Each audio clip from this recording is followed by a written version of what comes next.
Wouldn't it be awesome if we could just throw all the stupid polls away and figure out who's actually going to win the Republican presidential nomination? Well, according to science, we might be able to do just that.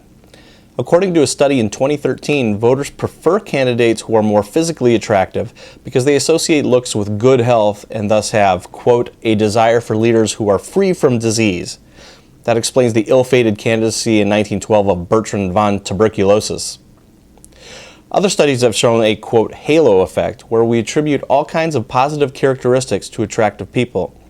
That's why men laugh even when pretty women tell terrible jokes. We so want them to be funny. Anyway, other studies have argued looks don't make any difference. On this, we have plenty of evidence.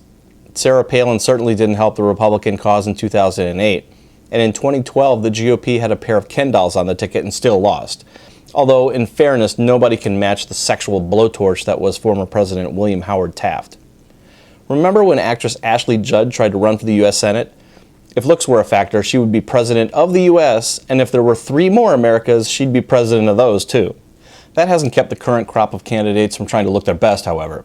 Just think, if you took all the weight the candidates have lost to run for president, it would actually amount to an 18th candidate. Poor Jeb Bush has lost 40 pounds on a no-carb diet. Pretty soon the super PAC will be accepting donations and all-you-can-eat breadsticks. Marco Rubio is now wearing suits that fit him, as is Scott Walker. In 2013, Project Runway fashion guru Tim Gunn ripped Walker for having poorly tailored suits, saying, quote, is his jacket ashamed of him? If Walker is not the commander of his jacket, how can he be commander-in-chief? And of course there's the hair. On a stage full of men over 45 years old, there's hardly a gray hair to be found.